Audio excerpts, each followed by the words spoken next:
Naku po, eto mga bay, Senate President Mig Zubiri pinapalayas na ora mismo itong mga diputang China. Diputang China pinapalayas. Ayon kay Mig Zubiri, ito ay teritoryo ng Pilipinas. Hindi po ito teritoryo ng China. Kaya kayo mga diputa China, magsilayas na kayo. At tama lang po yan. Tama lang po yan. Suportahan po natin itong mga nananawagan ng mga politiko na to na palayasin itong mga Chinese na to dahil grabe, inaangkin niya na po talaga ang ating Pilipinas. Inuunti-unti na. Biruin nyo yung karagatan ng China. Yung karagatan ng China ay nilalagyan nila ng, tinatambakan nila ng mga buhangin hanggang sa maging isla. Ganun ka walang iya yung mga China na yan. Hindi porkit mayayaman, may mga kumpleto sa gamit, ganyan na lang gagawin nila sa atin. Inaangkin nila, ginagawa nila parang chocolate hills.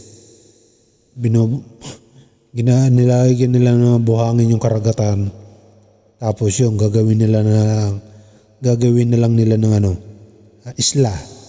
Yun. Daungan ng barko, daungan ng mga aeroplano, helicopter. Yung baka gawin pa nila mga bahay-bahay.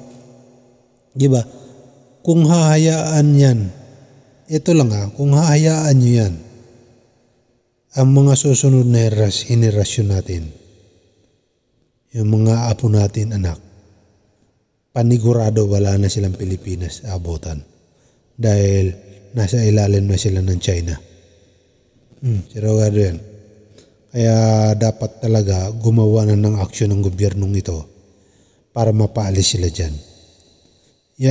Tulad nyo na dyan sabi ko bakit hindi nyo yan pasabukid dyan ng libintador para magsipaglayas Pustahan tayo, oo nga, lalaban sila pero hindi sila mananatili dyan dahil malapit yan dito sa atin. Diba? Lalaban niya sila. Pero pag lumaki yan dyan, wala na tayong kalaban-laban dyan. Wala na. Dahil kung nandiyan na sila lahat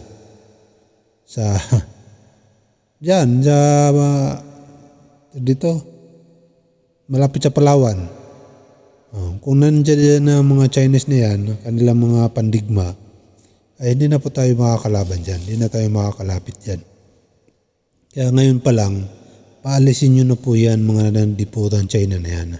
Please lang.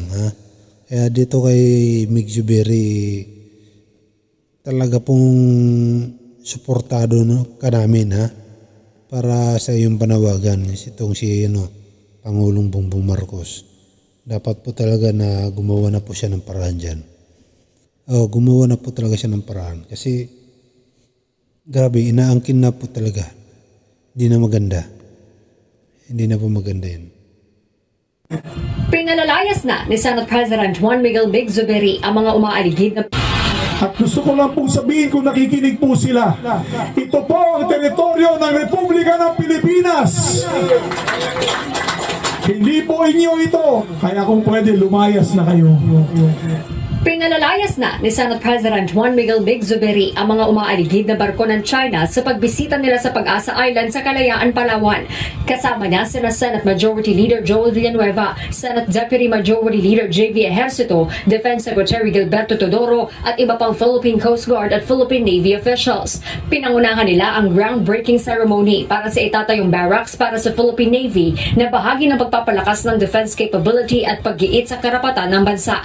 Ayon kay Zubiri, mismo ang kanilang eroplano nakatanggap ng radio challenge mula sa Chinese vessels. Dito sa bahaging ito ng Pag-asa Island, itatayo yung Philippine Navy Barracks para sa mga Navy personnel na nakaistasyon dito sa isla. Pero sa hindi kalayuan, matatanaw na ang nasa 20 Chinese militia at Chinese Coast Guard vessels na tinatayang nasa 3 to 4 nautical miles ang layo. Pasok yan sa exclusive economic zone ng Pilipinas. Batid ng ilang residente ang ginagawang panghaharas ng Chinese vessel sa ibang bahagi ng West Philippine Sea. Kaya umaasa silang hindi masisira ang kapayapaan sa isla kahit pa dumarami na ang barko ng China sa lugar na pumapalibot na rin umano sa mga mangingisda. Pag may mga mangingisda po, binobisinahan din po nila. Or pag may mga parating po na mga barko or barge po, ine-escortan po nila. Umaalis na lang po sila pag mayroon pong ganyan na nag-escort po sa kanilang mga barko po ng China. Minsan po pag napapanood ko po yan, may halo din po takot, lalo na po may mga anak po kami dito, may mga bata po. Tiniyak naman ni Secretary Teodoro na ligtas ang mga sibilyan sa isla. Samantala, isang super rural health unit din ang itatayo sa Pag-asa Island. Ayon kay Dennis Sabarcial, officer in charge ng Municipal Health Unit ng Pag-asa Island, malaking tulong ito ngayong dumadami na rin ang populasyon sa isla. Sa ngayon kasi, isa lang ang health unit sa Pag-asa Island, 3 lang ang kawali at wala ring permanenteng doktor. Kapag emergency cases, kailangan pang dalhin ang mga pasyente sa Puerto Princesa kung saan umaabot sa 30 hours ang biyahe gamit ang lancha. Inaasahang matatapos ang proyekto sa Disyembre. Nangako naman ng Senado na dadagdagan pa ang pondo para sa Armed Forces of the Philippines at sa Pag-asa Island sa susunod na taon. Harleen Delgado, UNTV News and Rescue. Diyos ang aming sandigan sa... Yan dapat ang unahin nyo, ang ponduhan nitong mga to. Dapat talaga pagyamanin yung isla na yan. Tayuan yan dyan ng mga military. Di po ba? Para kung sakasakali, di ba? Alam nyo na kung hindi maganda mangyari na baka mamaya pag hindi nyo tinayuan dyan, maunahan naman kayo ng China. Mahirap na yun. Pero yun nyo naman, no? Kitang-kita na yung mga barko ng China na nasa kabilang laot. Di ba? Nakakahiya naman yun. Kung sa kapitbahay mo yun, halimbawa bahay mo yan, tapos yung kapitbahay mo bigla na lang aangkinin, papayag ka ba? Siyempre, hindi, di ba? Kaya sana maayos po yan. Dito sa ating mga politiko, dapat magkaisa po kayo. Magkaisa po kayo sa panawagan na paalisin na po yung China na dyan.